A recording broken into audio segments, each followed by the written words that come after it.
দেখো নির্বাচন কমিশনের নির্ধারিত সময় মেনে সকাল 7টা থেকে ভোট গ্রহণ পর্ব শুরু হয়েছে। প্রত্যেকটা বুথেই আমরা যেখানে যাচ্ছি ভোটারদের লম্বা লাইন দেখতে পাচ্ছি, কেন্দ্রীয় বাহিনীর জওয়ানদের উপস্থিতি রয়েছে। সরাসরি তুমি যে কথাটা বলছিলে, আমরা নিজেরা না বলে সাধারণ মানুষ আজকে ভোট দিতে এসছেন, কি কোনো রকম সমস্যার মধ্যে পড়তে হয়েছে? না, কোনো সমস্যা নেই।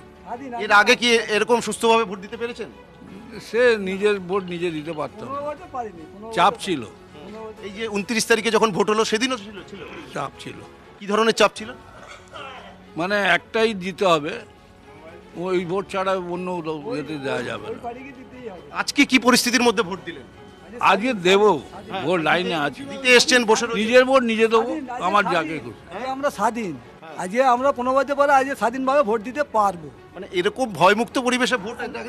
না কোনোদিন না, একদম না, কোনোদিন না।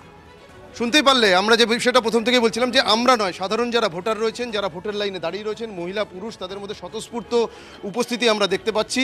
ভোটের লাইনে দাঁড়িয়ে রয়েছেন। সরাসরি আমরা একটু কথা বলি। ভোট দিতে এসছেন, লাইনে দাঁড়িয়ে রয়েছেন। এর আগে 29 তারিখে ভোট দিয়েছিলেন? হ্যাঁ দিয়েছিলাম।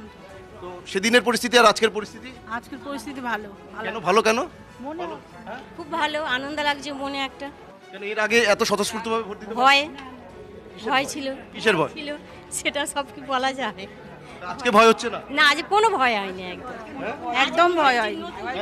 খুব চাপেতে ভোট দেওয়া হয়েছিল, মারধর করে এবং ভয় দেখিয়েছে যে এখানটায় এইটাইতে ভোট দিতে হবে, কাদের ভোট দিতে হবে? ওই টিএমসি আচ্ছা, এরকম বলেছিল। কিন্তু আজকে নিজের খুশি মতন ভোট এখন দিতে নিজের খুশির মতন ভোট দিচ্ছি, আর কোনো ভয় শুনতেই পাচ্ছ যারা রয়েছেন ভোটের লাইনে দাঁড়িয়ে, তারা কিন্তু একেবারে স্বতঃস্ফূর্তভাবে বলছেন যে এই প্রথম দীর্ঘ 15 বছর পরে তারা ভয়মুক্ত পরিবেশে ভোটের লাইনে দাঁড়িয়ে রয়েছেন। নিজের ভোট নিজে তারা দেবেন, নিজেদের গণতান্ত্রিক অধিকার প্রয়োগ করবেন। একদম